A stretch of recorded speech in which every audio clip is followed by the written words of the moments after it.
Hare Hare, Hare Ram.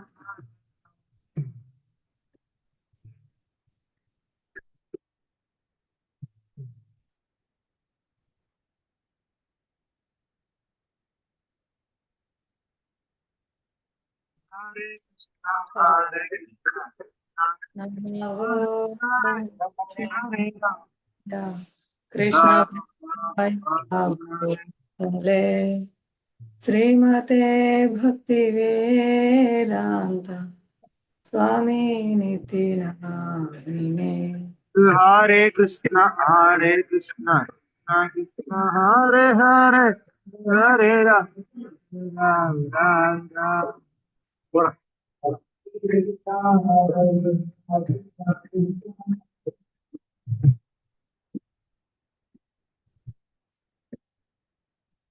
Hare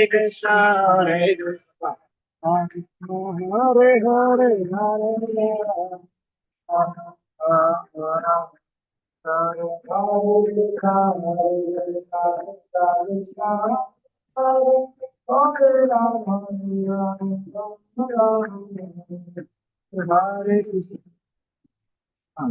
Hare Krishna, Hare Hare, Ram Ram.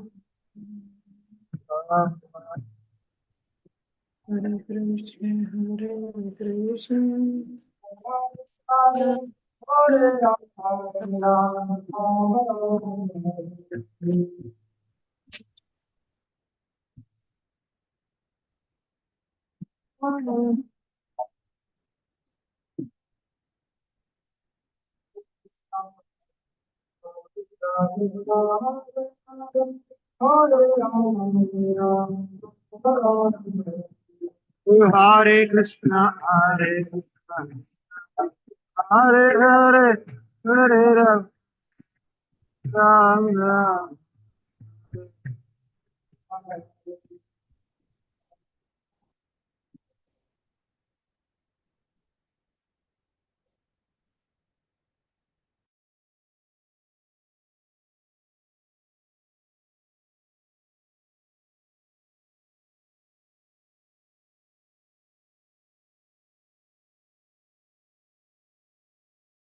Ram Ram Hare Hare नमो विष्णुपादाय कृष्णप्रेष्ठाय भूतले श्रीमते भक्तिवेदान्ता स्वामिनिति नामिने नमस्ते सारस्वते देवे गौरवाणी प्रचारिणे निर्विशेष शून्यवादे पाश्चात्यादेशतारिणे जय श्री कृष्ण चैतन्य प्रभु नित्यानंद श्री अद्वैता गदाधरा श्रीवासादि गौरभक्त वृंद हरे कृष्णा कृष्णा कृष्णा हरे हरे हरे राम राम राम हरे हरे हरे कृष्ण पञ्चाकल्पातरुभ्यश्च कृपा सिन्धुभ्येव च पतितानां पावनेभ्यो वैष्णवेभ्यो नमो नमः मूकं करोति वाचालं पङ्गुं लङ्घयते गिरिं यत्कृपातमहं वन्दे श्रीगुरुदीनतारिणं परमानन्दमाधवं श्रीचैतन्य ईश्वरं हरे कृष्ण హరే కృష్ణ అండి. మనం భగవద్గీత యథాతథం నుంచి ఉపోద్ఘాతం చదువుకుంటున్నాము. ఈ ఉపోద్ఘాతము భగవద్గీత యొక్క సారం అన్నమాట. ప్రభుపాదుల వారు మనకు భగవద్గీత యొక్క సారాన్ని ఉపోద్ఘాతంలో అందించారు. నిన్న మనం చర్చించుకునే అంశాలు ఎవరైనా కొన్ని చెప్తారా? మైక్ అన్మ్యూట్ చేసుకొని. హరే కృష్ణ. హరే కృష్ణ మాతాజీ, దండవత్ ప్రణామం. అదే అంటే నిన్న ముందు రోజు క్లాస్ది కూడా డిస్కస్ చేసినట్టున్నారు మాతాజీ. అదే 5 రకాల విధానాల్లో సంబంధము, భగవంతుడితో సంబంధం కలిగి ఉంటారు అని. శాంత భక్తుడు, దాస్య భక్తుడు, సాఖ్య భక్తుడు, వాత్సల్య భక్తుడు, మాధుర్య భక్తుడు.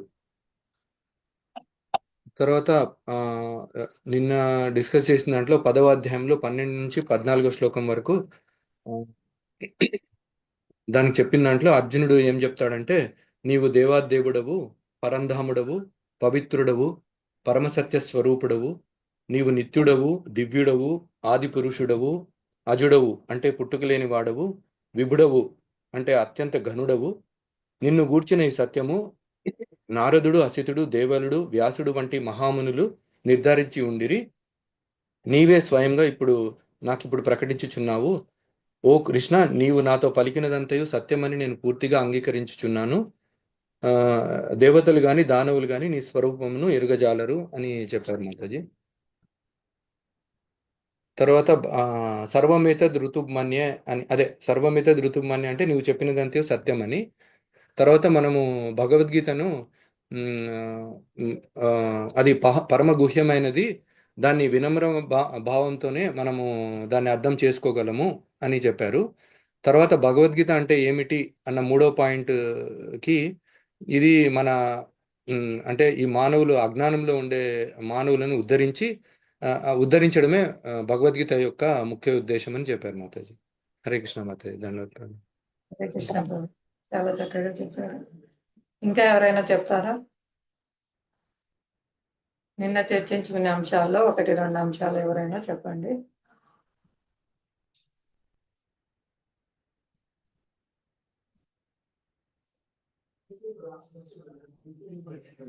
హరే కృష్ణ.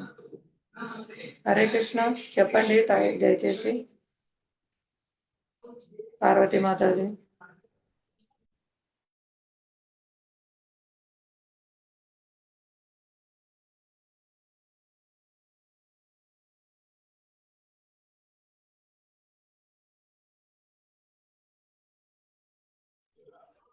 హరే కృష్ణ, మీకు గుర్తున్నవే చెప్పండి, పర్వాలేదు. ఇలా చెప్పుకోవడం వల్ల మళ్ళీ మళ్ళీ మనకు బాగా గుర్తుంటుంది, ఇతరులకు ఎవరికైనా చెప్పొచ్చు అన్నమాట. చర్చించండి, అందరూ పాల్గొనండి. వీలైతే మీ వీడియోస్ కూడా ఆన్ చేసుకోండి, మీ దర్శన భాగ్యం కూడా కల్పించండి. హరే కృష్ణ.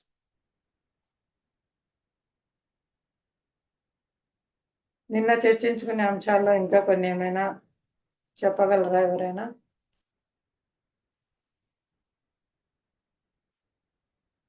అజ్ఞానం నుండి మానవుని ఉద్ధరించటయే భగవద్గీత యొక్క ముఖ్య ఉద్దేశం.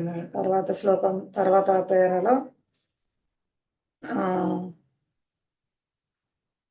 ఎవరు ఈ భగవద్గీతను అధ్యయనం చేయడానికి అర్హత గలవారు అని చెప్పుకున్నాం. చెప్పండి సంధ్యా మాతాజీ. హరే కృష్ణ మాతాజీ, దండోత్ ప్రణామములు. హరే కృష్ణ, దండోత్ మాతాజీ. ఇంకేం చెప్పారంటే, భగవద్గీత అనగా ఏమిటి అంటే, భౌతిక సంసారమునకు సంబంధించిన అజ్ఞానం నుండి మానవులను ఉద్ధరించుటే భగవద్గీత యొక్క ముఖ్య ఉద్దేశం అని చెప్పారు. కురుక్షేత్ర విద్యారంగంలో అర్జునులకు యుద్ధము ఆపద ప్రాప్తించినట్టుగానే ప్రతి ఒక్కరికి అనేక రకాల దుఃఖములలో మునిగి ఉందరు. ఇప్పుడు కురుక్షేత్ర యుద్ధంలో అర్జునునికి ఆపద వచ్చినట్లుగానే మనకు కూడా ఈ భౌతిక జీవనం లోపల ప్రతి ఒక్కరికి అదే విధంగా దుఃఖంలో మునిగి ఉంటారని చెప్పారు మాతాజీ. అర్జునుడు శ్రీకృష్ణుని శరణు వేడుట చేత అతనికి శ్రీమద్ భగవద్గీత ఆదేశించబడింది. అర్జునుడు శ్రీకృష్ణ భగవాను శరణు వేడిండు కాబట్టి శ్రీమద్ భగవద్గీత ఆదేశించబడిందని చెప్పారు. అంటే అస్తిత్వం చేత అర్జునుడే కాదు, మనలోని ప్రతి ఒక్కరూ ఆందోళనతో నిండి ఉంది. అంటే ఇప్పుడు అర్జునుడే కాదు, ఇప్పుడు అర్జునుడికి చెప్పిండు అనుకుంటారు, కానీ ఈ భౌతిక అస్తిత్వం చేత మనం కూడా ప్రతి ఒక్కరము ఆందోళనలోనే ఉంటాము అనేది చెప్పారు మాట్లాడి. మన అస్తిత్వమే అసత్తులో స్థితమై ఉన్నది. నిజముకు మనం అసత్తుచే భయముకు గురికారాదు. మన అస్తిత్వం నిత్యమైనది అయినను ఏదో విధంగా మనం ఈ అసత్తులో ఉంచబడితే అస్తిత్వం లేనిది అసత్తుగా పిలువబడును. దుఃఖార్కులైన అసంఖ్య మానవులలో కొందరు మాత్రం నిజమునకు తమ స్థితిని అదే మాతాజీ. ఇప్పుడు ఈ భౌతిక జీవనం లోపంలో దుఃఖంలో అయిన వాళ్ళు మానవులు కొందరు మాత్రమే మనం ఎందుకు వచ్చినాం ఈ లోకం లోపలికి, ఈ భౌతిక జీవనం లోపలికి ఎందుకు వచ్చినాం, ఎందుకు దుఃఖించబడుతున్నాం అనే విషయం గురించి, ఎందుకు ఇలాంటి పరిస్థితుల్లో మనం ఉంచబడుతున్నాము అని ఆలోచిస్తారనమాట. ప్రతి ఒక్కరికి ఇట్లాంటి ఆలోచన రాదు, తెలివైన వారికే ఇలాంటి ఆలోచన వస్తుంది అనేసి చెప్తున్నారు. అయితే ఎవరైనా దుఃఖం గురించి విచారించే స్థితికి ఎదగనిదే తాము దుఃఖంలో గురి కాకూడదు. అయితే ఈ దుఃఖం ఎందుకు వస్తుంది, దీని పరిష్కారం ఏమిటి అని ఆలోచించిన వాళ్ళే పరిపూర్ణ మానవుడు అనేసి చెప్తున్నారు ఇక్కడ. మానవ మనస్సులో జిజ్ఞాస ఉత్పన్నమైనప్పుడు మానవత్వం ఆరంభమగును. మానవ లోపల ఇట్లాంటి ఆలోచన వస్తేనే ఆ పరిపూర్ణ మానవుడు అనేసి ఉత్పన్నమైన మానవుడే ఉత్పన్నం అయినప్పుడే, అంటే మనం ఈ భౌతిక జీవనం లోపలికి ఎందుకు వచ్చినాము, ఎందుకు దుఃఖించబడుతున్నాం, ఎందుకు బాధపడుతున్నాం, ఈ దుఃఖానికి గల కారణం ఏమిటి అనే ఆలోచన వాళ్ళకి మొదలైనప్పుడే మానవత్వము అనేసి చెప్తున్నారు. బ్రహ్మసూత్రంలో ఈ విచారణ బ్రహ్మ జిజ్ఞాసగా పేర్కొనబడేను. అతాతో బ్రహ్మ జిజ్ఞాస, పరబ్రహ్మం గురించి ప్రశ్నించే మానవుని ప్రతి కార్యం విఫలమైనట్లుగా భావింపబడును అని చెప్తున్నారు ఇక్కడ. కనుక ఎవరైనా తాము ఎందుకు దుఃఖంలో గురి అవుతుంటుంది, లేక తాము ఎక్కడి నుండి వచ్చింది, మరణాంతరం ఎక్కడికి వెళుదాము అని విచారణ ఆరంభించే వారు మాత్రమే భగవద్గీతను అవగాహన చేసుకుని ఒక యోగ్యులైన విద్యార్థులు. అంటే ఇక్కడ ఏం చెప్పారంటే మాతాజీ, అంటే మనం ఎందుకు ఈ దుఃఖంలకు గురవుతున్నాం, ఎక్కడి నుండి వచ్చినాము, చనిపోయిన తర్వాత ఎక్కడికి వెళ్తాము అని నిజంగా వాళ్ళు ఆలోచనలకు వచ్చి వాళ్ళు ఆరంభించడం మాత్రమే, అంటే వాళ్ళకి అట్లాంటి ఆలోచన వచ్చిన వాళ్ళే భగవద్గీతని అర్థం చేసుకోవడానికి పర్ఫెక్ట్ పర్సన్, అంటే యోగ్యులైన విద్యార్థులు అని చెప్తున్నారు. మనం కూడా విద్యార్థులమే కదా మాతాజీ, భగవద్గీత తెలుసుకోవడం, భాగవతం తెలుసుకోవడం అదనమాట. అంతేకాకుండా ఉత్తమ విద్యార్థి శ్రీకృష్ణ భగవాన్ పట్ల అచంచలమైన గౌరవం కలిగి ఉండవలేను.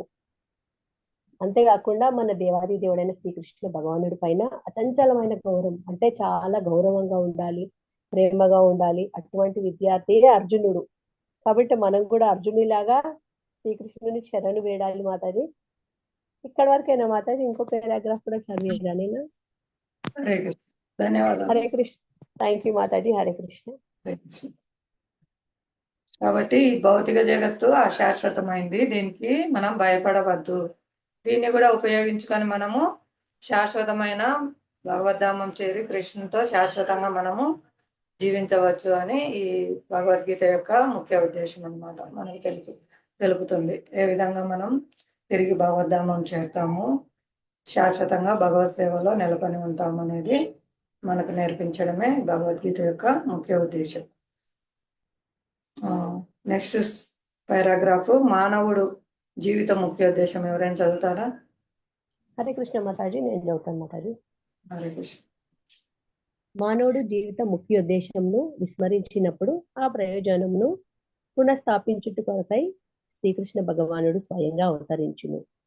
ఏమైనను జ్ఞానపూర్ణులైన వేలాది మానవులలో ఎవరో ఒకడు మాత్రమే తమ నిజస్థితిని వాస్తవంగా అవగాహన చేసుకొనగలడు, మరియు అట్టివానికే శ్రీమద్ భగవద్గీత ఉపదేశించబడింది. నిజమునకు మనం అందరం అజ్ఞానం అనే పులి చేత మృంగబడితే, కానీ భగవంతుడు జీవుల పట్ల ప్రత్యేకించి మానవుల పట్ల పరమ దయాళుడు కనుక వారిని ఉద్ధరించుట కొరకై మిత్రుడైన అర్జునుని తన శిష్యునిగా చేసుకొని భగవద్గీతను బోధించాను. హరే కృష్ణ మాతాజీ.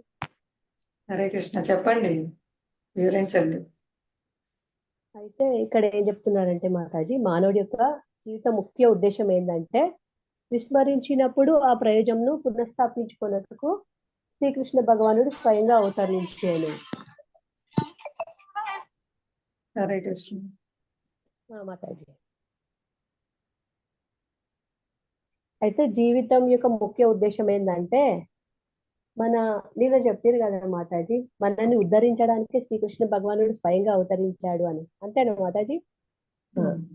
స్వయంగా అవతరించును అని చెప్పారు మాతాజీ. అయితే ఏమైనా జ్ఞానపూర్ణులైన వేలాది మానవులలో ఎవరొకరు మాత్రమే నిజస్థితిని వాస్తవంగా అవగాహన చేసుకోలేడు.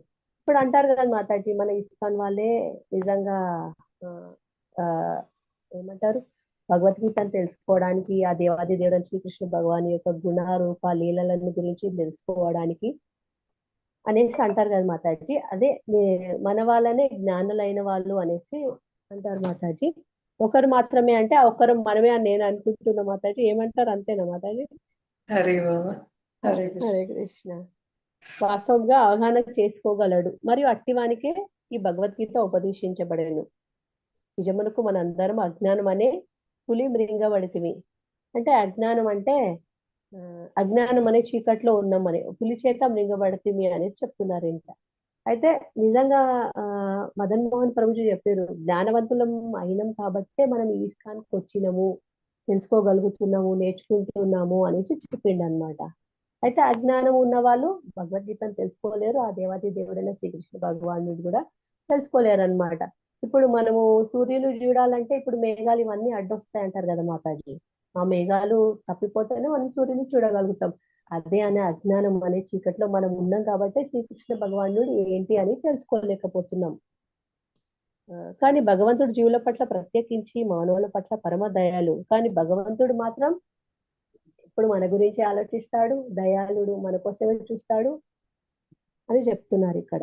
కనుక వారిని ఉద్ధరించుట కొరకై మిత్రుడైన అర్జునుడు తన శిష్యులుగా చేసుకొని భగవద్గీత బోధించెను.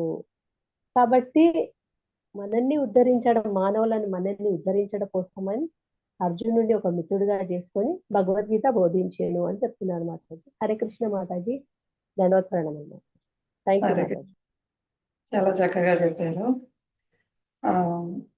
ఆల్రెడీ అందరిలో ఉంది కృష్ణ చైతన్యం అనేది, మర్చిపోయినాం కాబట్టి దీన్ని పునఃస్థాపించుటకు భగవంతుడు అవతరిస్తారనమాట.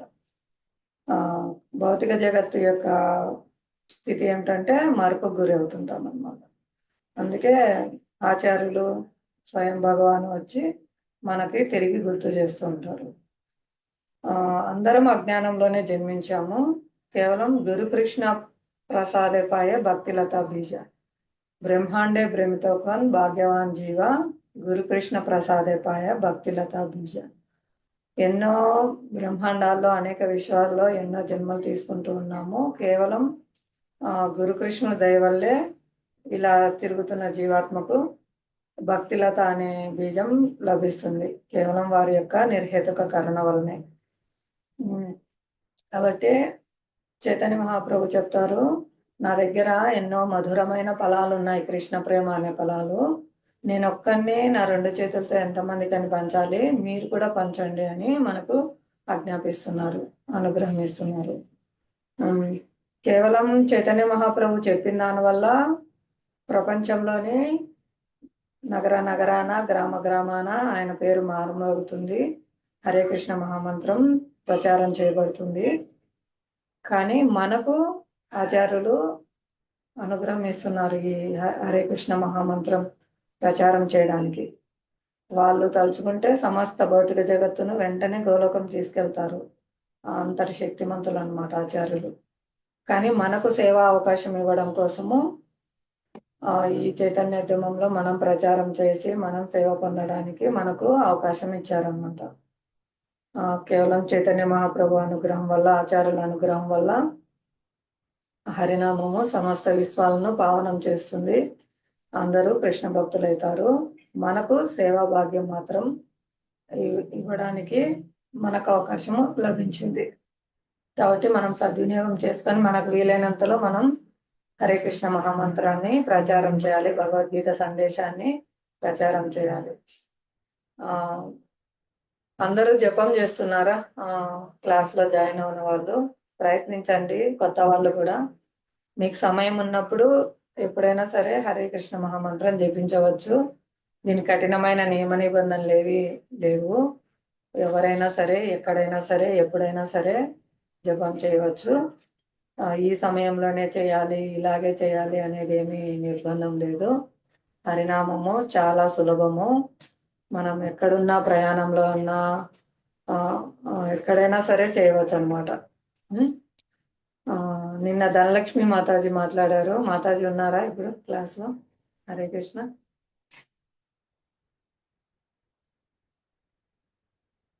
హరే కృష్ణ. ఓకే. వ్యాపారంలో ఉన్నా, ఏదైనా మీరు ఉద్యోగం చేసుకుంటున్నా, ఎక్కడైనా కూడా మీ ఖాళీ సమయంలో మీరు హరే కృష్ణ మహామంత్రాన్ని జపం చేసుకోవచ్చు, కీర్తన చేసుకోవచ్చు. చాలా సులభం అన్నమాట.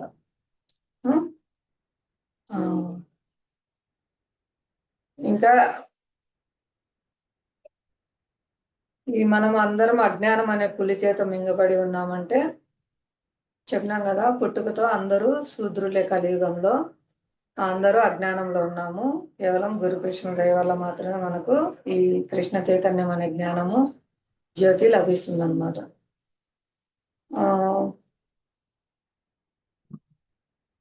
ఇప్పుడు ప్రతి యుగంలోనూ కూడా భగవంతుడు ఈ భగవద్గీత జ్ఞానాన్ని బోధిస్తున్నారు. కాలక్రమంలో నష్టమైంది కాబట్టి ఇప్పుడు మళ్ళీ అర్జున్ చేత ఇక్కడ భగవద్గీతను బోధిస్తున్నారని ఎంతో కరుణతో, మానవుల పట్ల ఎంతో దయతో భగవంతుడు అర్జున్ని శిష్యునిగా చేసుకొని ఈ భగవద్గీతను తిరిగి బోధిస్తున్నారు అని చెప్తున్నారు. నెక్స్ట్ పారాగ్రాఫ్ ఎవరైనా చదువుతారా? హరే కృష్ణ.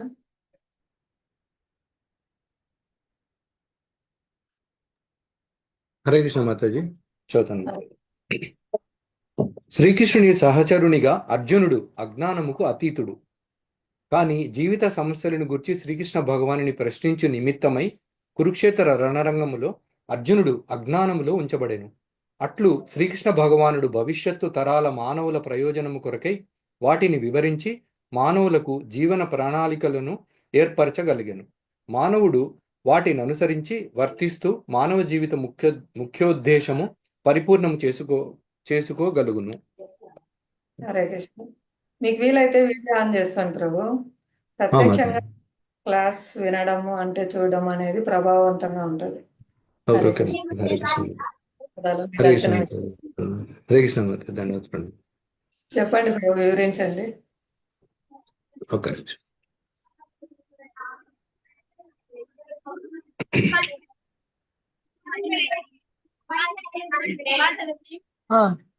నిజమేలా ఆడ చీరలు ఉందా?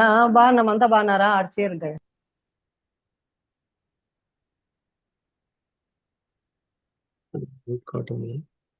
హరే కృష్ణ. హరే కృష్ణ మాతాజీ. మాతాజీ, ఇక్కడ యాక్చువల్లీ అర్జునుడు జ్ఞానవంతుడే, అంటే అజ్ఞానముకు అతీతుడు. ఎందుకంటే శ్రీకృష్ణుని సహచరునిగా ఆయన ఉన్నాడు. కాకపోతే ఇవన్నీ ప్రశ్నలు కానీ ఇదంతా ఎందుకు చెప్తున్నారంటే మనలాంటి మానవుల కోసం చెప్తున్నారు శ్రీకృష్ణ భగవానుడు. అంటే మనము అర్జునుని ద్వారా మనం తెలుసుకుంటున్నాం మాతాజీ. ఇది కురుక్షేత్ర రణరంగంలో అర్జునుడు అజ్ఞానంలో ఉంచబడెను అని మనకు చెప్తున్నారు, కానీ యాక్చువల్లీ అజ్ఞానం లేడు, ఆయనకు తెలుసు. కానీ మన కోసమే అతను ప్రశ్నలు అడిగి తెలుసుకుంటున్నాడు శ్రీకృష్ణ భగవానుడితో. శ్రీకృష్ణ భగవానుడు భవిష్యత్తు తరాల మానవుల ప్రయోజనం కొరకే వాటిని వివరించి మానవులకు జీవన ప్రణాళికలను ఏర్పరచగలిగాను అని చెప్తున్నారు మాతాజీ. అదే మనలాంటి మానవులు బద్ధజీవుల కోసమే అంటే అర్జునుని ఒక సాధనగా చేసుకొని శ్రీకృష్ణ భగవానుడు మనకు ఈ జ్ఞానాన్ని, ఈ గుహ్యతమ రహస్యంని మనకు చెప్తున్నారు మాతాజీ. అంటే మనకు చెప్తే మనము వాటిని అనుసరించి అంటే మన జీవితం పరిపూర్ణం చేసుకోగలుగుతాము అని చెప్తున్నారు మాతాజీ. హరే కృష్ణ మాతాజీ. హరే కృష్ణ. నెక్స్ట్ పేర కూడా చదవండి ప్రభుజీ, చెప్పండి.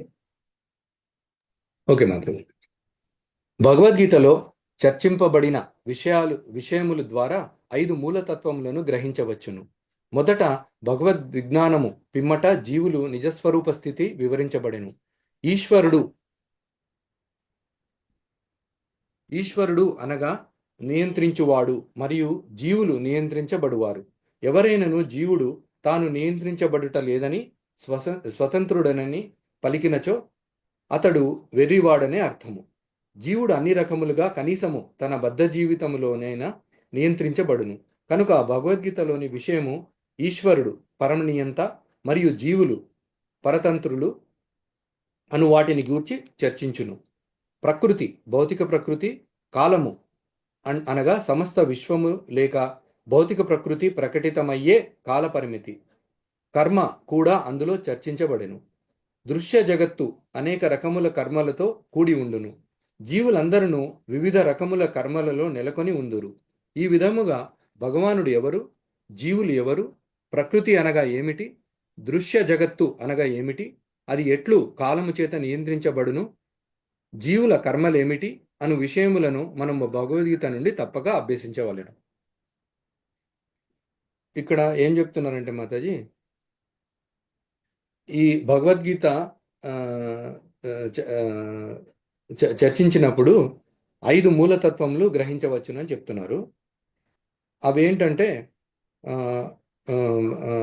పరమాత్మ, జీవాత్మ, ప్రకృతి, కాలము, కర్మ అని 5 తత్వములు ఇక్కడ చెప్తున్నారు మాతాజీ.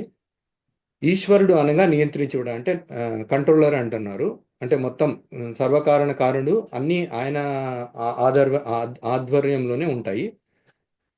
జీవులు ఈశ్వరుడితో నియంత్రించబడతారనమాట. ఎవరైనా జీవుడు తాను నియంత్రించబడుట లేదని, అంటే ఇప్పుడు జీవులు కొంతమంది ఏమనుకుంటారు, నేనే కంట్రోలర్ని, నాకంటే పైన ఎవరు లేరు అని అనుకునే వాళ్ళంతా వెర్రివాళ్ళు అని ఇక్కడ చెప్తున్నారు మాతాజీ. ఈ జీవుడు అన్ని రకములుగా కనీసం తన బద్ధ జీవితంలోనైనా నియంత్రించబడును. అంటే జీవుడు ఒక మన పైన దేవాదేవుడు భగవంతుడు ఉన్నాడని ఇక్కడ చెప్తున్నారు. తర్వాత భగవద్గీతలోని విషయము ఈశ్వరుడు పరమనియంత మరియు జీవులు పరతంత్రులు అను వాటిని గురించి చర్చించును. అంటే భగవద్గీతలో మనకేం చెప్తా అంటే పరమనియంతుడు అంటే ఈశ్వరుడు, అంటే ఆయన కంట్రోలర్ అని, ఆయన గురించి ప్లస్ జీవులు ఎవరంటే ఆయన నియంత్రించబడేవారు అని మనం భగవద్గీతలో తెలుసుకుంటామని చెప్తున్నారు. ఈ భౌతిక ప్రకృతి ఏదైతే సృష్టించబడిందో ఈశ్వరుడు ద్వారా, అంటే భగవంతుని శ్రీకృష్ణుని ద్వారా సృష్టించబడింది. అయితే కాలము సమస్త విశ్వము లేక భౌతిక ప్రకృతి ప్రకటమయ్యే కాల పరిమితి, కర్మ కూడా ఇందులోనే చేర్చబడింది, ఈ 5 తత్వములలో చేర్చబడిందని చెప్తున్నారు. అంటే ఈ దృశ్య జగతి ప్రకృతి అన్ని కర్మలతో కూడి ఉంటుంది అని కూడా చెప్తున్నారు మాతాజీ. జీవులందరూ కూడా అన్ని కర్మలలో నెలకొని ఉందురు. ఈ విధముగా భగవానుడు ఎవరు, జీవులు ఎవరు, ప్రకృతి అనగా ఏమిటి, దృశ్య జగత్తు అనగా ఏమిటి, అది ఎట్లు కాలము చేత నియంత్రించబడును, జీవుల కర్మలు ఏమిటి అనే విషయములు మనం భగవద్గీత నుండి తప్పక అభ్యసించవలెను. అంటే ముందు మన అధ్యాయాల్లో 18 అధ్యాయాల్లో మనము భగవానుడు ఎవరు, జీవులు ఎవరు అంటే మనం ఎవరు, ప్రకృతి అంటే ఏమిటి, ఈ దృశ్య జగత్తు అనగా ఏమిటి, అంటే ఈ కాలం ఇదంతా ఎట్లా నియంత్రించబడుతుంది భగవంతుడి చేత, ఇవన్నీ కూడా మనం తెలుసుకుంటామని చెప్తున్నారు మాతాజీ. హరే కృష్ణ మాతాజీ. హరే కృష్ణ, ధన్యవాదాలు. ఇంకా మనం చాలాసార్లు చెప్పుకున్నాము భగవానుడు అనగా 3 ప్రమాణాలు ఉంటాయని. ఎవరు పడితే వాళ్ళు భగవాన్ అంటారు, నేను భగవాన్, ఆయన భగవాన్, ఈయన భగవాన్ అని వీధికి ఒక భగవాన్ వస్తున్నారు. కాబట్టి మనం 3 ప్రమాణాలు చెప్పుకున్నాం. అవి ఎవరైనా చెప్తారా? భగవాన్ అని ఎవరైనా అంటే మనం ఏమని అడగాలి, ఏం చూడాలి? గుర్తున్నాయా? మనం చెప్పుకున్నాము భగవాన్ అంటే ఎవరు అని అన్నప్పుడు మనం 3 ప్రమాణాలు చూడాలి. ఎవరైనా అడ్మిట్ చేసుకొని చెప్పండి.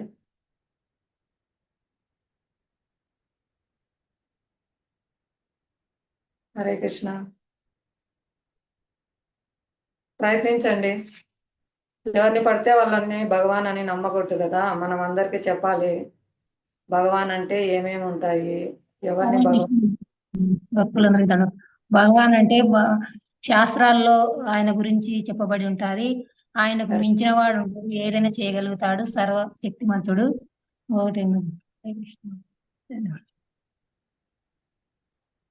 హరే గోర్, బాగా చెప్పారు. ఇంకా ఎవరైనా ప్రయత్నిస్తారా? అంటే భగవాన్ అంటే భగములు కలిగిన వాడు అని కూడా చెప్పచ్చు కదా మాతాజీ. అదే శక్తి, ఐశ్వర్యము, సౌందర్యము, వైరాగ్యము, అవి 6 ఉన్నాయి కదా మాతాజీ. భగములు కలిగిన కీర్తి, జ్ఞానం, అన్ని సంపూర్ణంగా కల. ఇంకొకటి ఉంది, ఎవరైనా చెప్తారా? వివేకం మాతాజీ. ఈ 6 సద్గుణైశ్వర్య పూర్ణుడు, అన్ని పూర్ణంగా కలిగిన భగవంతుడు అంటారు. ఇంకా ప్రమాణాలు 3 ప్రమాణాలు చూడాలని చెప్పుకుని ఇప్పుడు మాతా చెప్పారు. ఒకటి, అసాధారణమైన కార్యాలు చేస్తారు, భూత భవిష్యత్ వర్తమాన కాలంలో ఎవరు చేయలేని పనులు చేస్తారు, భగవంతుడు ఎక్కడ ఆవిర్భవిస్తారు, వచ్చి ఏ కార్యాలు చేస్తారని శాస్త్రంలో ముందే చెప్పబడి ఉంటది. ఇంకొకటి 3వ ప్రమాణం, నిన్న మొన్న అని మనం చెప్పుకుంటున్నాం, అర్జునుడు కూడా చెప్పారు.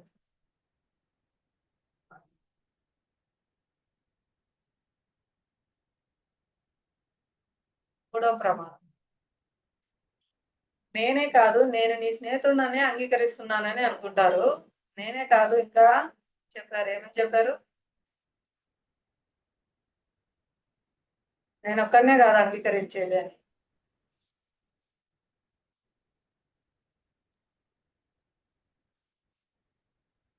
పూర్వం వ్యాసుడు కపిల్ అవన్నీ వాళ్ళు చెప్పారు మాతాజీ. హరే కృష్ణ. సరే, అంటే ప్రామాణికమైన ఆచార్యులందరూ కూడా భగవాన్ అని అంగీకరించి ఉండాలి. ఇక్కడ నారదుడు, అసితుడు, వ్యాసుడు, దేవలుడు అందరూ నీ గురించి నీ సత్యాన్ని బోధిస్తున్నారు. అంటే నువ్వు దేవాదేవుడు అని వాళ్ళు కూడా చెప్తున్నారు. నేనంటే నీ స్నేహితుడిని, నీ మిత్రుడిని అని చెప్తున్నానని ఎవరైనా అనుకోవచ్చు. కానీ పరమ ప్రామాణికులైన ఆచార్యులందరూ కూడా ఈ విషయాన్ని ధృవీకరిస్తున్నారు అని అర్జునుడు మనకు తెలియజేస్తున్నారు. ఇది కూడా మనం చూడాలి. ఎవరిని పడితే వాళ్ళని భగవాన్ అని నమ్మకూడదు. ఎవరు అంగీకరించారు?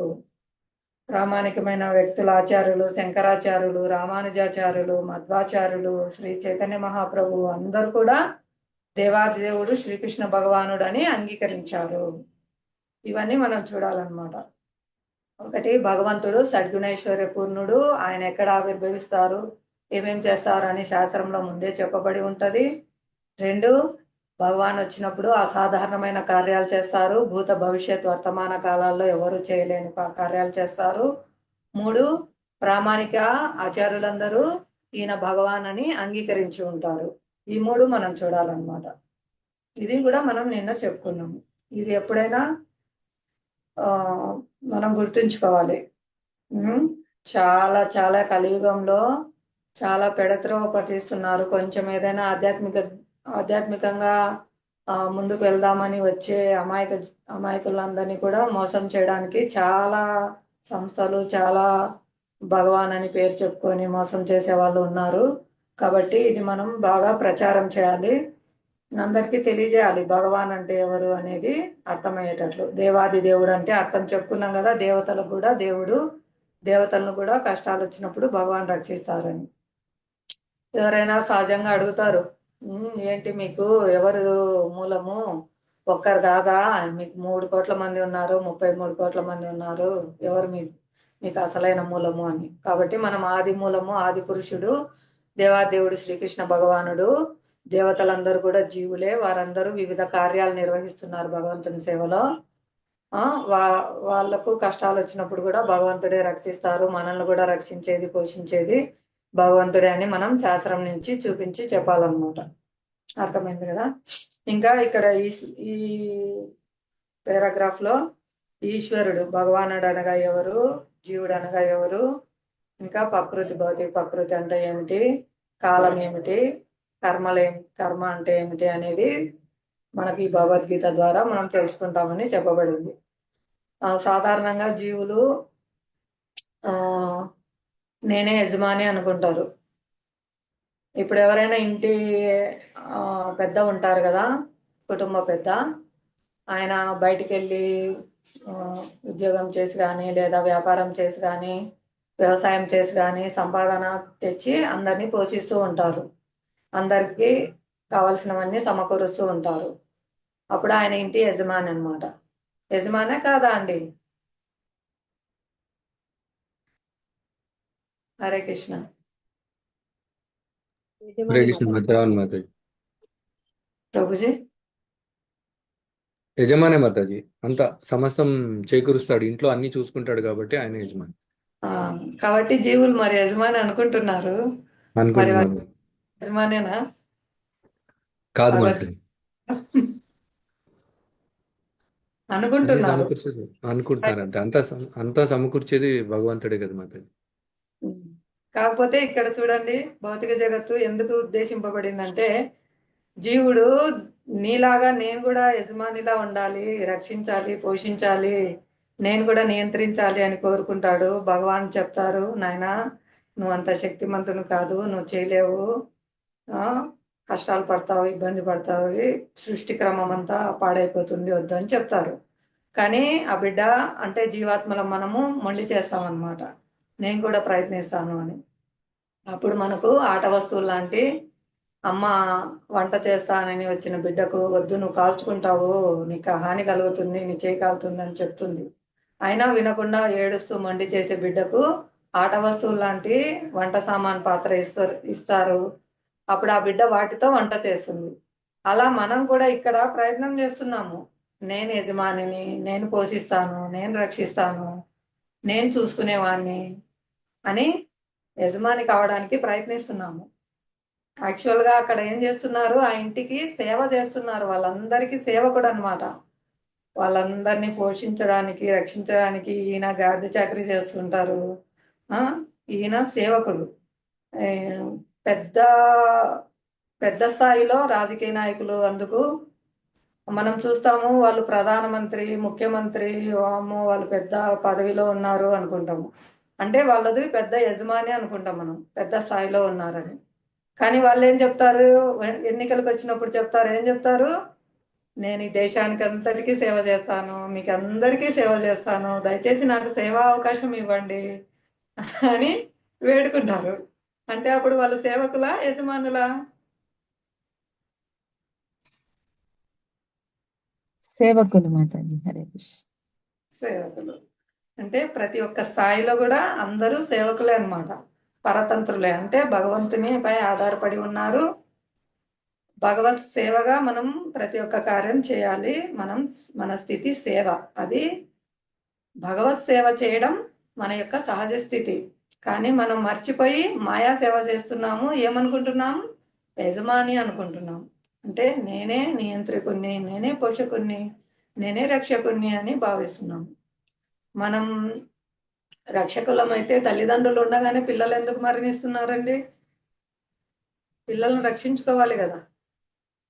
మన చెయ్యే ఉంది, పక్షవాతం వచ్చే పడిపోతుంది, మన కాలే పడిపోతుంది. మన చెయ్యి మన కాలు అయితే ఎందుకు పడిపోతున్నాయి? మనం చెప్పినట్లు వినాలి కదా. డాక్టర్ ఉన్నారు, ఔషధం ఉంది, ఎంతో మంది పేషెంట్లు చనిపోతున్నారు. ఎందుకు చనిపోతున్నారు? వాళ్ళే రక్షించవచ్చు కదా.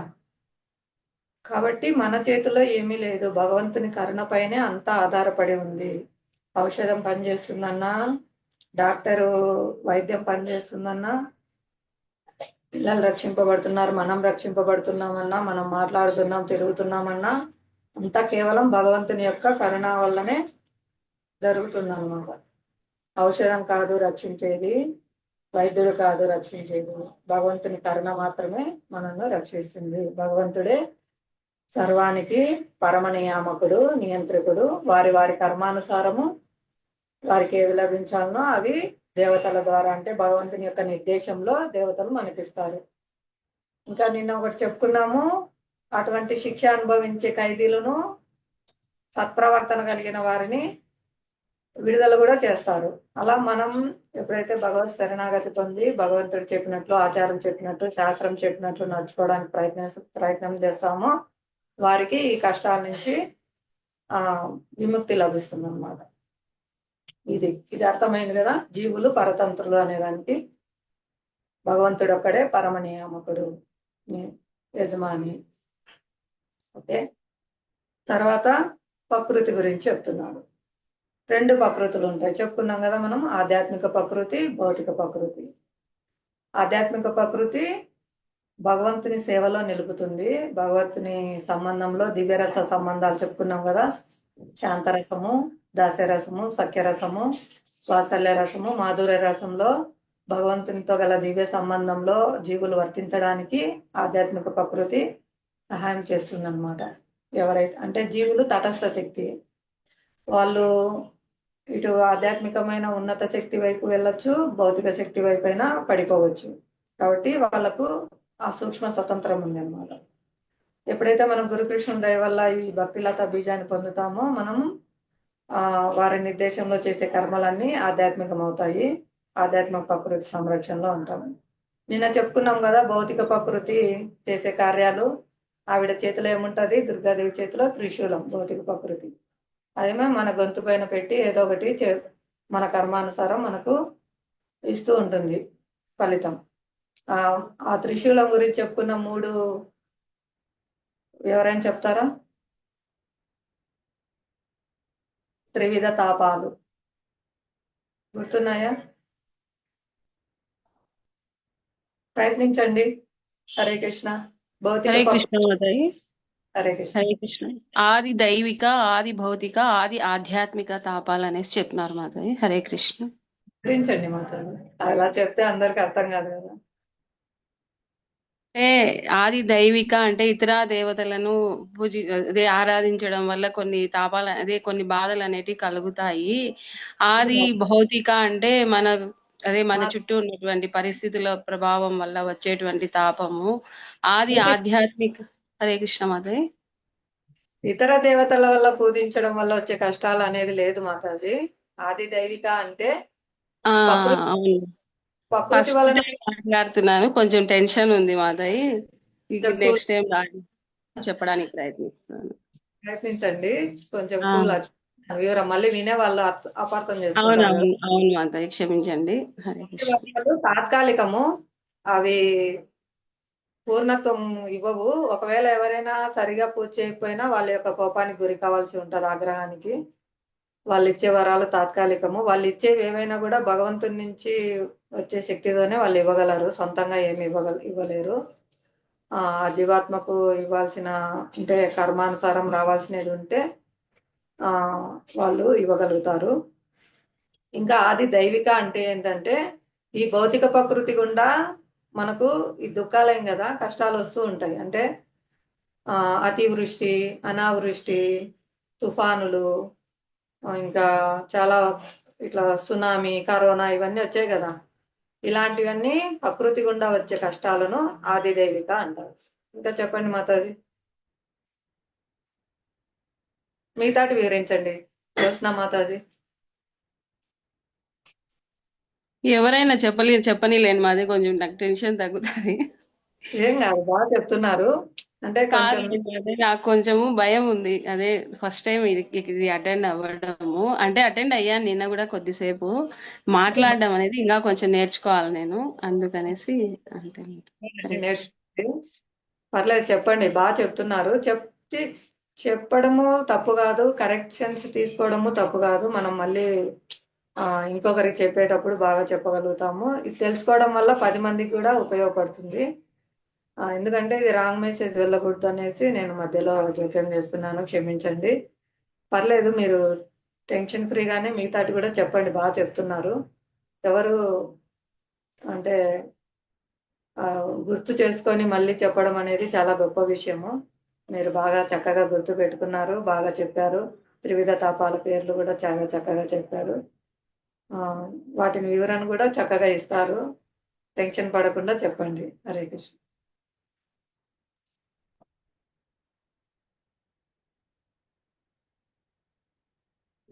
ప్రయత్నించండి మాతాజీ, చెప్పండి. టెన్షన్ పడద్దు, బాగా చెప్తున్నారు. లేదు మాదయ్య, కొంచెం ఇంకా నేను మామూలు స్థితికి రాలేను. ఎవరికైనా చెప్పనీలేండి. ఈ రోజు కొద్దిసేపు మాట్లాడితే అలవాటు అవుతుందని మధ్యలో ఎంటర్ అయ్యాను మాది. హరే కృష్ణ.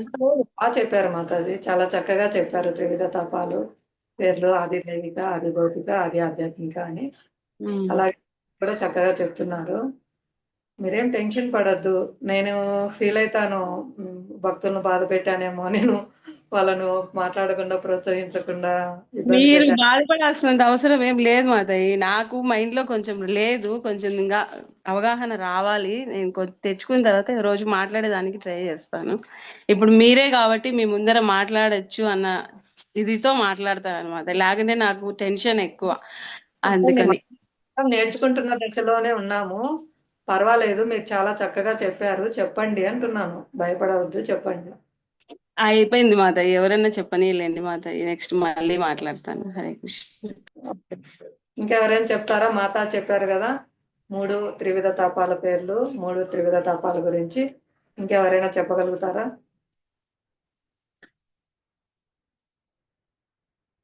హరే కృష్ణ. నిన్న మనం చర్చించుకున్నాం, భౌతిక ప్రకృతి మనకు 3 విధాలైన కష్టాలు ఇస్తుంది. ఎందువల్లంటే మన కర్మానుసారం మనల్ని సరిదిద్దడానికి.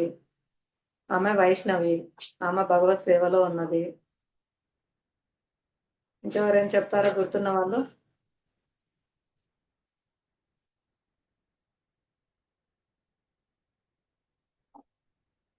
హరే కృష్ణ. ఒకటి మన దేహం వలన మన మనసు వలన వచ్చే కష్టాలు అన్నమాట. మన దేహము మన మనసే మనల్ని బాధిస్తుంది, మన యొక్క కర్మానుసారము, దానివల్ల పొందే కష్టాలు. ఇంకొకటి ఆ, జీవుల వల్ల, ఇతర జీవుల వల్ల పొందే కష్టాలు అన్నమాట. అంటే ఉదాహరణకు మనం చెప్పుకున్నాం, దోమలు గాని చీమలు గాని కుట్టడము, ఇతర జీవుల మాటల వల్ల బాధపడము, ఇతర జీవుల ఆ మనకు మీద దాడి చేయడము, అలాంటివి ఏంటైనా ఇతర జీవుల వల్ల పొందే కష్టాలు. ఇక్కడ మూడోది ప్రకృతి వల్ల కష్టాలు, అంటే అనుకోకుండా సంభవించే ప్రమాదాలు, అతివృష్టి, అనావృష్టి, తుఫాన్లు, ఇలాంటి భౌతిక ప్రకృతి వల్ల వచ్చే కష్టాలు. ఈ విధమైన 3 తాపాలు జీవులు పొందుతూ ఉంటారు అన్నమాట. ఇది భౌతిక ప్రకృతి యొక్క స్థితి. ఇది దుఃఖాలయము మరియు అశాశ్వతము. కొన్నిలే దుఃఖాలు సర్దుకుంటా నేను ఇక్కడే ఉంటే ఉండడానికి లేదన్నమాట. ఇది శాశ్వతంగా మన యొక్క ఆయుష్ తీరిపోగానే మనం ఇక్కడి నుంచి గెంటి వేయబడతాం. కానీ ఆత్మ శాశ్వతమైంది. ఆత్మ శాశ్వతమైంది. శరీరానికి, భౌతిక శరీరానికి మాత్రమే మరణం ఉంటుంది, ఆత్మకు మరణం లేదు. మళ్ళీ కర్మానుసారం ఇంకొక దేహాన్ని ఉన్నతమైన నిర్దేశంలో మళ్ళీ ఒక శరీరాన్ని స్వీకరించాల్సి వస్తుంది అన్నమాట. అంటే ఇక్కడ కర్మ అనేది మన యొక్క స్థితిని, గతిని నిర్ణయిస్తుంది అన్నమాట. కర్మ మార్పు చేసుకుంటే మన యొక్క ఫలితం మారుతుంది. మనం చేసే కర్మ మార్పు చేసుకుంటే అదే ఇక్కడ ఈశ్వరుడు మార్పు లేనివాడు, జీవుడు మార్పు లేనివాడు, శాశ్వతుడు. అలాగే భౌతిక ప్రకృతి మార్పు లేనిది, కాలము మార్పు లేనిది, కర్మ యొక్కటే మార్పు చెందుతుంది, మార్పు చేసుకోవచ్చు అన్నమాట.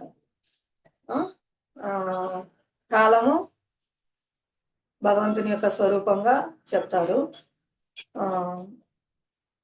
అంటే ఇది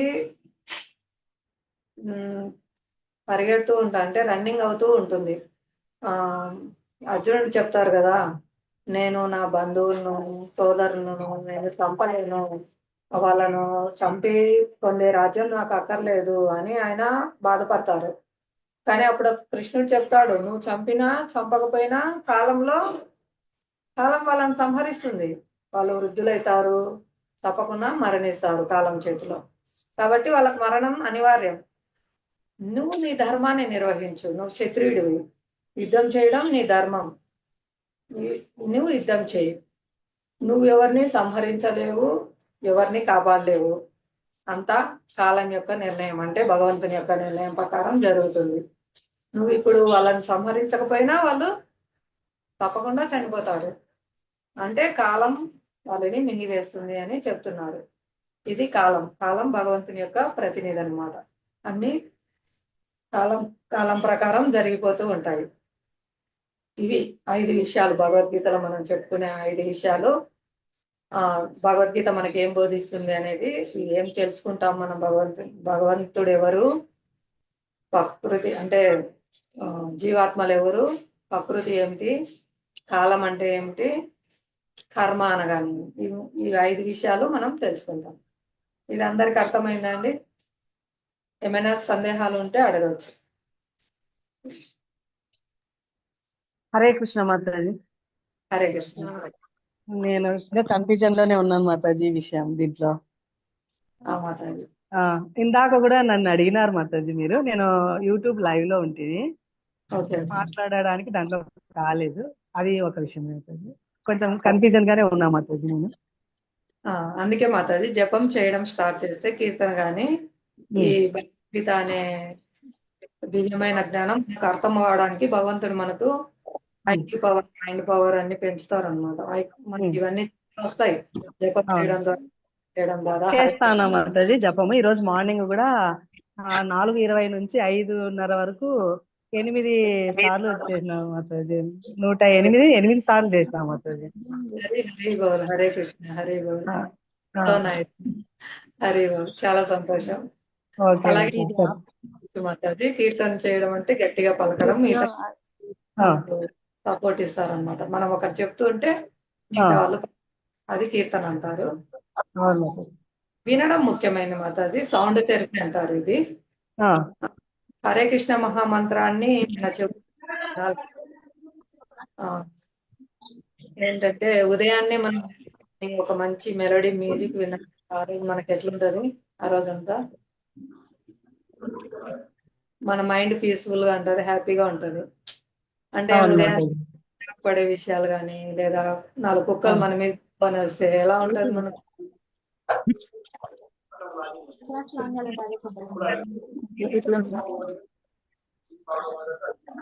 భయం వేస్తుంది, ఆందోళన కలుగుతుంది కదా. అంటే మనం వినే విషయాలు మన మీద ప్రభావం చూపిస్తాయి అన్నమాట. ఇప్పుడు ఎర్లీ మార్నింగ్ పొరపాటున ఏదన్నా మనం ఒక బ్యాడ్ సాంగ్ విన్నాం అనుకోండి, ఒక ర్యాంప్ పాట, అది మనకు మళ్ళీ రోజంతా కూడా ఒక్కొక్కసారి గుర్తుకు వస్తుంటుంది అనమాట. ఏంటి ఈ పాట వస్తుంది నా నోటికి, ఇచ్చి ఏంటి ఇది వస్తుంది నా నోటికి అనుకుంటాం. ఎవరికైనా కొంచెం అనుభవం ఉందా, ఏంటి ఇది నా నోటికి వస్తుంది ఈ రోజు ఇట్లా వస్తుంది అని ఎవరికైనా అనిపించిందా? అనిపిస్తుంది మాతాజీ. హరే కృష్ణ. ఎందువలన మన చెవులు దాన్ని రిసీవ్ చేసుకున్నాయి. చేస్తున్నాను. ఏదైతే మనం ఎర్లీ మార్నింగ్ వింటామో అది మనకు బాగా ఆ రోజంతా జ్ఞాపకం వస్తూ ఉంటుంది. అని తెలియకుండానే మన కాన్షియస్నెస్ దాన్ని స్మరణ చేసుకుంటా ఉంటది అన్నమాట. అంటే చెవులు చాలా ఇంపార్టెంట్, వినడం చాలా ముఖ్యమైనది. కాబట్టి మనం హరే కృష్ణ మహామంత్రాన్ని వినడం ద్వారా, శ్రద్ధగా వినడం ద్వారా ఆ చైతన్యం అంతా ఆ రోజు మన మీద ఉంటది, ఆ ప్రభావం మన మీద ఉంటది అన్నమాట. ఇది చాలా దివ్యమైన శబ్దము, ఆధ్యాత్మిక జగత్తు నుంచి వచ్చింది, ట్రాన్స్డెంటల్ సౌండ్. ఈ సౌండ్ థెరపీలో మనం ఈ హరే కృష్ణ మహామంత్రాన్ని వినడానికి ప్రయత్నించడం ద్వారా అది మన చైతన్యంపై చాలా ప్రభావం చూపిస్తుంది. మన మైండ్ పవర్ పెరుగుతుంది, ఐక్యూ పవర్ పెరుగుతుంది, పాజిటివ్ థింకింగ్ వస్తుంది, మన చుట్టూ పాజిటివ్ వైబ్రేషన్స్ కలుగుతాయి. ఒక ఆరా, మనకు ఆరా వస్తుంది, మన ఆరా పెరుగుతుంది అనమాట. నెగిటివ్ ఎనర్జీ నుంచి రక్షణ పొందుతాము. చాలా చాలా ఉపయోగాలు ఉన్నాయన్నమాట. చాలా ప్రత్యక్ష అనుభవాలు ఉన్నాయి భక్తులకి. చాలా దుష్ట పీడలు ఉన్న ఇంట్లో కూడా, చాలా అంటే దుష్ట ఆత్మలు కలిగి చాలా ఇబ్బంది పెడుతున్న చోట కూడా భక్తులు హరినామం చేయడం ద్వారా వాటిని తొలగించారనమాట. వాటి ప్రభావం నుంచి అందరూ బయటపడి చాలా ఆనందంగా ఆ ఇంట్లో జీవించే పరిస్థితులు కలిగి ఉన్నారు. మన కర్మానుసారం వచ్చే కష్టాలు కూడా మనం పూర్తిగా తొలగించుకోవచ్చు హరినామ సంకీర్తనం ద్వారా. పెద్ద అగ్నిలో ఒక చిన్న దూది పింజను వేస్తే ఏమవుతుంది, బూడిద కూడా రాకుండా మొత్తం కాలిపోతుంది అనమాట. అలా దగ్ధం అయిపోతాయి మన పూర్వజన్మ కర్మ ఫలాలు కానీ, మన కొండల్లాగా ఉంటాయి అన్నమాట. అవన్నీ కూడా దూది పింజలాగా కాలిపోతాయి. అది హరినామ సంకీర్తన యొక్క మహిమ. హరినామ కీర్తన చేయడము చాలా లాభాలు పొందుతాము. కాబట్టి ప్రతి ఒక్కరూ ఉదయం జపం చేయడానికి, కీర్తన చేయడానికి ప్రయత్నించండి, వినడానికి ప్రయత్నించండి. వినడం చాలా ముఖ్యమైనది. చాలా ధన్యవాదాలు మాతాజీ, ధనలక్ష్మి మాతాజీ. చాలా తొందరగా మీరు 8 మాటలు చేశారంటే చాలా హర్షణీయము. మీరు హరే ఇంతకుముందు కృష్ణ మాతాజీ. భక్తిలో అభివృద్ధి చెందిన వారు మళ్ళీ తొందరగా కనెక్ట్ అయ్యారనమాట. అంటే కృష్ణుడు వదిలిపెట్టారు, కొంచెం అవును భక్తి మాతాజీ. వదిలిపెట్టారు, మళ్ళీ తన దగ్గరికి తీసుకురావడానికి అవకాశం ఇస్తారు. అది ఈ భక్తుల ద్వారా నిరూపితమవుతుంది. హరే కృష్ణ మాతాజీ. వెంటనే 8 మాలలు జపం స్టార్ట్ చేయడము. నేను కూడా ఫస్ట్ 4 మాలలు 4 రోజులు చేశాను. తర్వాత గురు దయ వల్ల 16 మాలలు 5వ రోజు నుంచి చేయడం మొదలు పెట్టాను. హరే కృష్ణ. యొక్క కరుణ. హరే కృష్ణ. చాలా ధన్యవాదాలు. అర్థమవుతుంది మాత, జపం చేస్తూ ఉంటే, రీడింగ్ చేస్తుంటే, భక్తులు చేస్తూ ఉంటే మీకు కూడా అర్థమవుతుంది. పాల్గొనండి చర్చలో, అర్థం కానేది అడగండి, మళ్ళీ చెప్తాను. ఓకే, హరే కృష్ణ. అంటే ఇప్పుడు మనం ఉదాహరణ కూడా చెప్తున్నాం కదా, భగవంతుడు ఎవరు అనేది 3 ప్రమాణాలు చూడాలి. ఇలాంటివి మనము మళ్ళీ మళ్ళీ వినడం ద్వారా అర్థమవుతుంది, ఇతరులకు కూడా మనం చెప్పగలుగుతాం అన్నమాట. ఈ 5 అంశాల గురించి కూడా మనం భవిష్యత్తులో, అంటే మళ్ళీ భగవద్గీత చదవడంలో మళ్ళీ మళ్ళీ తెలుసుకుంటాం వీటి గురించి. ఇంకా సమయం ఉందా? మాతాజీ, ఈ ఆధ్యాత్మికంలో ఇంకో అంటే ఒక ఆధ్యాత్మికం అదే ఈ త్రివిధ తాపాల్లో మనస్సు ఒకటి కోరుకుంటే శరీరం ఇంకొకటి చేస్తుంది అని కూడా విన్నా మాతాజీ నేను. అంటే అవునా? దీనికి ఈ త్రివిధ తాపాలు ఉన్నాయి కదా, ఈ తాపాలలో అదే ఆది భౌతిక అంటే చుట్టూ ఉన్న జీవుల వల్ల కలిగేవి, దైవిక ఆది దైవిక అంటే మన ప్రకృతి వైపరీత్యాలు, భూకంపాలు, అది మీరు చెప్పినట్టు. ఆధ్యాత్మికలోని మనస్సు ఒకటి కోరుకుంటే శరీరం ఇంకొకటి చేస్తుంది అన్నట్టు మాతాజీ. హరే మన శరీరం వల్ల వచ్చే కష్టాలు మన మనసు వల్ల వచ్చే మనస్సు కష్టాలు. వల్ల అదే అంటే కష్టం ఎందుకు వస్తుందంటే మనస్సు ఒకటి అంటుంది, శరీరం ఇంకోటి చేస్తుంది కాబట్టి ఆ కష్టం అన్నట్టు మాతాజీ. అంటే ఈజీగా అర్థం చేసుకోవడానికి అనిపించింది. అంటే ఈజీగా చెప్పేది ఏంటంటే ఆచార్యులు మనస్సు ఏదైతే ధ్యానిస్తుందో శరీరం అదే చేస్తుంది ప్రభు. చేయడానికి ప్రయత్నిస్తుంది. ఎందుకంటే మనస్సు ఇంద్రియాలన్నిటికీ యజమాని అన్నమాట, మూలం. ఫీలింగ్ అని ఉన్నాయి కదా, ఆ మనస్సు ఆలోచన చేస్తుంది, అనుభూతి పొందుతుంది, దాన్ని చేయడానికి ప్రయత్నం చేస్తుంది అన్నమాట. కాబట్టి మనస్సులో మనం ఏదైతే ధ్యానం చేస్తామో అది చేయడానికి ప్రయత్నం కూడా చేస్తుంది శరీరం. ఎప్పుడు చేయలేము అంటే శాస్త్రంలో ఇది చెప్పబడిందా లేదా, నేను దీన్ని చేయవచ్చా లేదా, మనస్సు చెప్తుంది. మామూలుగా మనము ఒకసారి కన్ఫ్యూజన్ చెందుతాం అన్నమాట. హృదయంలో పరమాత్మ చెప్తున్నాడా లేదా నా మనసు చెప్తుందా? ఇప్పుడు దొంగకున్నాడు, నేను దొంగతనం చేయాలనుకుంటున్నాడు, అది మనసు చెప్తుందా కృష్ణుడు చెప్తున్నారా? అది శాస్త్రం చూడాలి మనం. దొంగతనం నేరము, శాస్త్రం ఏం చెప్తుంది? దొంగతనం నేరము. అప్పుడు అది చెప్పేది కృష్ణుడా మన మనసా? మనస్సు వికర్మ. కాబట్టి అది నేర్చుకోవాలి మనం. ప్రతి ఒక్కటి చెప్తుంది మనస్సు. అప్పుడు మనం ఇది శాస్త్రంలో చెప్పబడిందా లేదా, శాస్త్రంలో చెప్పబడింది చేయవచ్చు, తప్పు లేదు అంటే అది మనం చేయవచ్చు. అది పరమాత్మ నిర్దేశంలో మనం చేస్తాము. చేయకూడని కర్మ చేయాలి అని పట్టుబడతాము, నువ్వు దానికి కర్మ ఫలితం అనుభవిస్తావని ఆ దొంగ కూడా నిర్దేశం ఇస్తాడు పరమాత్మ. సాక్షిభూతంగా ఉంటాడు పరమాత్మ, అనుమతి ఇస్తాడు. మనం చేయాలి అని పట్టుబడినప్పుడు ఇది చేస్తే పోలీసులు నిన్ను అరెస్ట్ చేస్తారు, జైల్లో పెడతారు, శిక్ష అనుభవిస్తావు. సిద్ధమా? ఓకే సిద్ధం, నేను దానికి అనుభవించడానికి సిద్ధంగా ఉన్నాను, నాకు ఎలా చేయాలి అంటే అప్పుడు నిర్దేశం కూడా ఇస్తారు. తెల్లారుజామున వెళ్ళు, అందరు నిద్రపోతుంటారు, ఈ దారిలో వెళ్ళు, అలా వెళ్ళు, ఇలా చేయని. అది కూడా చెప్తున్నాడు కృష్ణుడు. ఎందుకు? మనకు భయం అనేది పుట్టిస్తాడు, అది తప్పు అని చెప్తాడు, శాస్త్రంలో చెప్తాడు, ఆచార్యుల ద్వారా చెప్తారు. అయినా మనం కాదని తోసిపుచ్చి చేస్తామన్నప్పుడు పర్మిషన్ కూడా ఇస్తారు. అంటే మన మనస్సు చెప్తుంది, మన దేహం చేస్తుంది అంటే అది మన నిర్ణయం. మనం శాస్త్రంలో చెప్పబడిన చేస్తున్నామా, శాస్త్ర విరుద్ధంగా చేస్తున్నామా, మనస్సు చెప్పినట్లు వింటున్నామా, కృష్ణుడు చెప్పినట్లు వింటున్నామా అనేది సూక్ష్మ స్వతంత్రత ఇవ్వబడింది. హరే కృష్ణ. చాలా చాలా ఇది చాలా ఇబ్బంది పరిస్థితి నాకు. ఎందుకంటే నేను వినట్లేదు, నేను మనసు చెప్పినట్టు వింటున్నాను, కృష్ణుడు చెప్పినట్లు శాస్త్రం చెప్పినట్లు నడుచుకోవాలనేసి నేను ప్రార్థన చేస్తున్నాను. అందరు కూడా అలాగే నడుచుకోవాలని, నేను నడుచుకోవాలని, నా కోసం కూడా అందరు ప్రార్థన చేయండి. కానీ భగవంతుడు అయితే ఆ తెలివితేటలు అయితే ఇచ్చారు ప్రభు. అంటే ఆచార్యుల దయా కృప అనుకుంటున్నాను. నేను చాలా విపత్కర పరిస్థితుల్లో కూడా ఇది శాస్త్రంలో చెప్పబడిందా లేదా, నేను చేయొచ్చా లేదా అనేది తోసిపుచ్చడానికి కూడా నాకు శక్తిని వాళ్ళే అనుగ్రహిస్తున్నారు.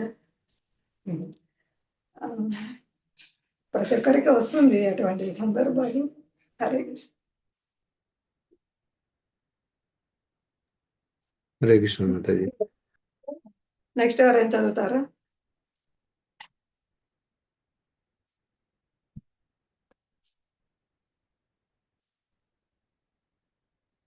హరే కృష్ణ మాతాజీ. భక్తులందరికీ ధన్యవాదాలు.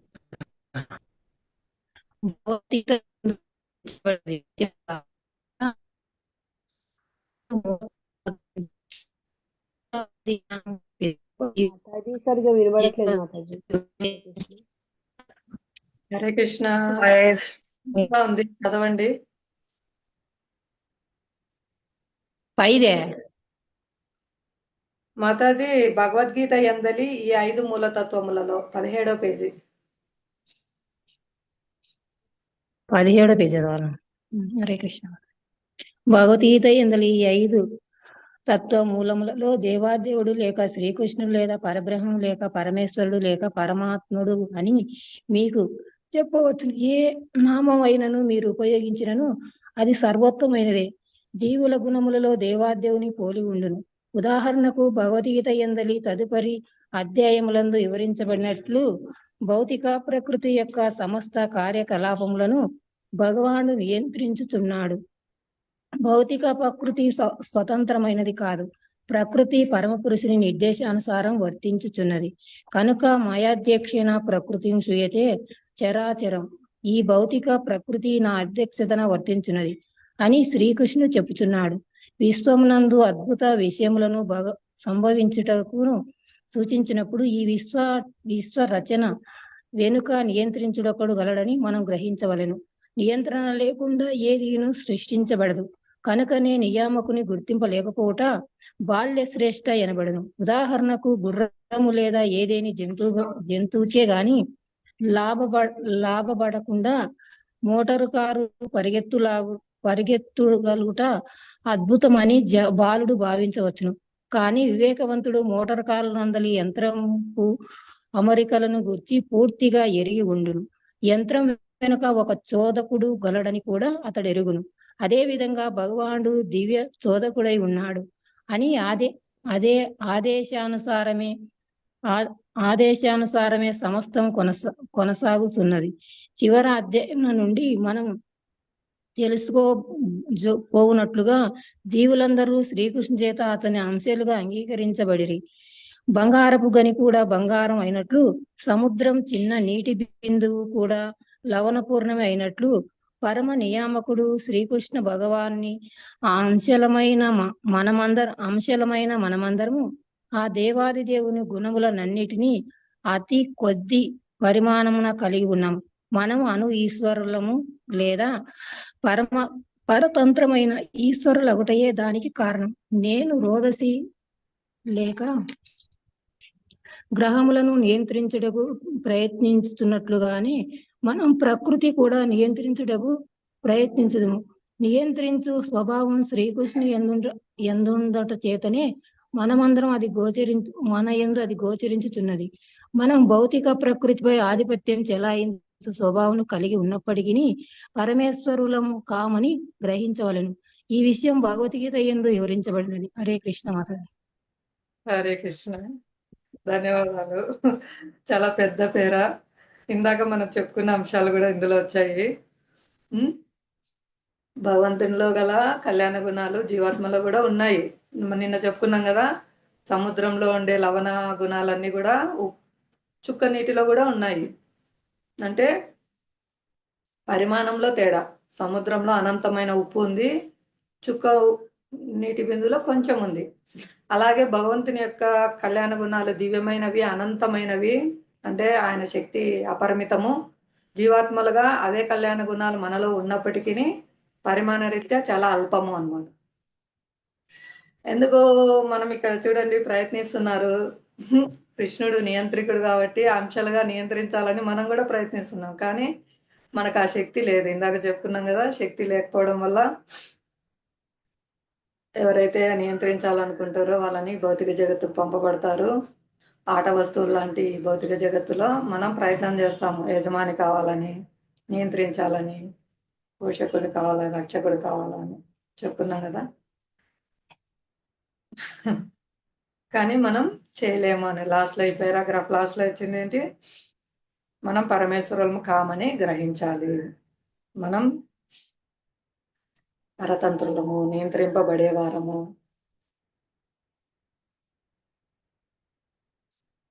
ఎవరైనా చెప్తారా ఈ పారాగ్రాఫ్ గురించి? మీకేమర్థమైంది? మనం రోజు చెప్పుకుంటున్నాం భగవంతుడు పరమేశ్వరుడు, పరతత్వము, పరమ ఆశ్రయస్థానము. చెప్తారా ఎవరైనా మీకేమర్థమైందో ఈ పారాగ్రాఫ్ నుంచి? ఈ భౌతిక ప్రకృతి స్వతంత్రం కాదు, భగవంతుని అధ్యక్షంలో వర్తించుచున్నది. ప్రయత్నించమంటారా? నాకేం రాదు, ప్రయత్నిస్తాను. హరే కృష్ణ. హరే కృష్ణ మాతాజీ. అయితే భగవద్గీతలో 5 మూలతత్వములలో దేవాది దేవుడు లేక శ్రీకృష్ణుడు లేక పరబ్రహ్మము లేక పరమేశ్వరుడు లేక పరమాత్ముడు అని మీకు నచ్చిన ఏ నామం అయినా మీరు ఉపయోగించినను అది సర్వోన్నతమైనది అని చెప్తున్నారు ఇక్కడ.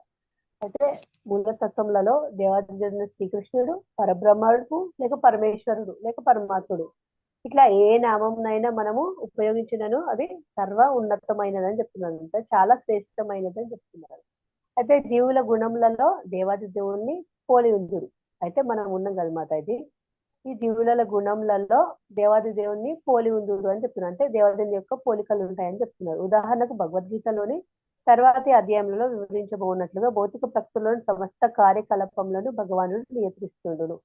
అయితే ప్రకృతిలో జరిగే సమస్త కార్యకలాపాలను భగవంతుడే, మన దేవాది దేవుడని శ్రీకృష్ణ భగవానుడే నియంత్రిస్తుండు అని చెప్తుంది ఇక్కడ. అయితే భౌతిక ప్రకృతి స్వతంత్రము కానందున పరమ పురుషుని నిర్దేశానుసారం వర్ణించింది. మాతాజీ హరే కృష్ణ. మాతాజీ మా హస్బెండ్ చేస్తున్నారు మళ్ళీ మాతాజీ. హరే కృష్ణ మాతా. సమయం అయింది. రేపు మాతాజీ. మాతాజీ రేపు చర్చించుకుందాం. సమయం అయింది క్లాస్ ముగించడానికి. ఓకే, అందరికీ ధన్యవాదాలు. మీరు చాలా ఓర్పుతో వింటున్నారు. ఈ విలువైన సమయాన్ని ఈ విధంగా కేటాయిస్తున్నందుకు మీకు అందరికీ చాలా ధన్యవాదాలు. నేనేమైనా అపరాధాలు చేస్తుంటే క్షమించండి. మనమందరము నేర్చుకునే దశలో ఉన్నాము. నేనైతే మరి చాలా అధ్వానంగా ఉన్నాను ఆచరించడంలో. ఇందాక చెప్తున్నాను కదా, చెప్పడం కాదు ముఖ్యము, ఆచరణ చేస్తే అది ప్రభావవంతంగా ఉంటుంది. ఏమంటారంటే ప్యూరిటీ ఈజ్ ద ఫోర్స్, పవిత్రతే బలం అన్నమాట. నేను కూడా ప్రయత్నం చేస్తున్నాను. ఆచార్య చెప్పినట్లు, శాస్త్రం చెప్పినట్లు నడుచుకోవడానికి ప్రయత్నం చేస్తున్నాము. అందరము ఆరంభ దశలోనే ఉన్నాము. మీరందరూ చాలా చక్కగా వివరిస్తున్నారు, చాలా చక్కగా వింటున్నారు, అర్థం చేసుకుంటున్నారు. చాలా ధన్యవాదాలు. నాకు ఏమైనా సలహాలు సూచనలు కూడా ఇవ్వండి. ఇంకా మనం ఈ క్లాస్ని ఎలా మనం సమర్థవంతంగా నిర్వహిస్తాము, ఏమైనా తప్పులు ఉన్నాయా, మార్పులు చేసుకోవాల్సి ఉన్నాయా అని. నాకు కొంచెం నోరు ఎక్కువ, సడన్ గా ఏదైనా మాట్లాడుతుంటాను, క్షమించండి. మిమ్మల్ని ఇబ్బంది పెట్టింటే దయచేసి క్షమించండి. హరే కృష్ణ. శ్రీమద్ భగవద్గీత యథాతథంకు జై. శ్రీల ప్రభుపాద అనంత కోటి వైష్ణవ బృందకి జై. జై. హరే కృష్ణ మాతాజీ. హరే కృష్ణ. బాగా చెప్తున్నారు మాతాజీ. హరే కృష్ణ. హరే కృష్ణ. మీరు ఆచరిస్తున్నారు కాబట్టి చెప్పగలుగుతున్నారు మాతాజీ. ఆచార్యుల కృప ప్రభుజీ. ప్రామాణిక ఆధ్యాత్మిక ఆచార్యులు అంటే బోనఫైడ్ స్పిరిచువల్ మాస్టర్స్ అని, అది ఉంటేనే మీరు చెప్పగలుగుతారు మాతాజీ. Thank you Mataji. ధన్యవాదాలు మాతాజీ. ఆచార్యుల కరుణ లేనిది ఏం మాట్లాడలేము మనము. కేవలం మూకం కరోతి వాచాలం, నేను ఒక అజ్ఞానం అయిన జీవాత్మ. ఆచార్యుల కరుణ వల్లే జ్ఞానం ప్రకటమవుతుంది. హృదయంలో పరమాత్మ మనకేం చెప్పాలా సమయానికి అనేది గుర్తిస్తారు, జ్ఞానం ఇస్తారు.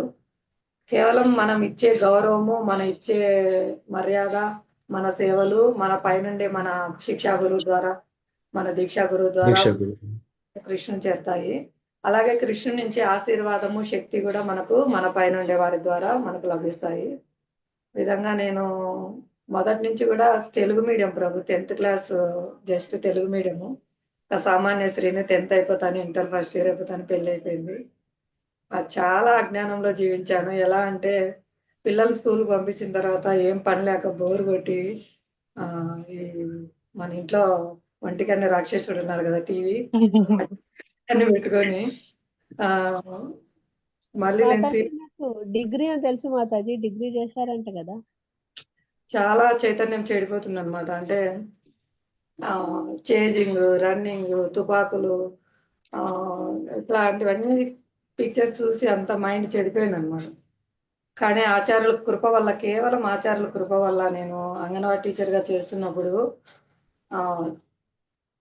మధ్యాహ్నం పొద్దుపోక ఏదైనా చదవాలని మ్యాగజైన్స్ తెచ్చుకుంటే అందులో కృష్ణుని యొక్క గొప్పతనం గురించి, ఆయన మనల్ని ఎంత ప్రేమిస్తున్నారు, మనం మర్చిపోయాము, కానీ కృష్ణుడు మనకు గాలి, వెలుతురు, ఆహారము ప్రతి జన్మలో ఇస్తున్నారు. ప్రతి జన్మలో మనల్ని ప్రేమిస్తున్నారు అని ఆయన గొప్పతనం తెలుసుకొని మనం తిరిగి ప్రేమించాలి కృష్ణుణ్ణి అనేది ఆ థాట్ నాకు ఇవ్వడం ద్వారా భగవంతుడు, ఆచార్యులు నన్ను కృష్ణ చైతన్యంలోకి తీసుకొని వచ్చారు. ఆ విధంగా భక్తుల దయ వల్ల నేను భగవద్ దర్శన్ పుస్తకాలు తెచ్చుకొని భాగవతం ప్రభుపాద లెక్చర్స్ తెలుగు అనువాదాలు చదవడం ద్వారా కృష్ణ చైతన్యం పాటించడం ప్రారంభించాను. వారి వైష్ణవుల యొక్క కృప, వారి యొక్క దయ. హరే కృష్ణ. శ్రీమద్ భగవద్గీతకి జై. శ్రీల ప్రభుపాద.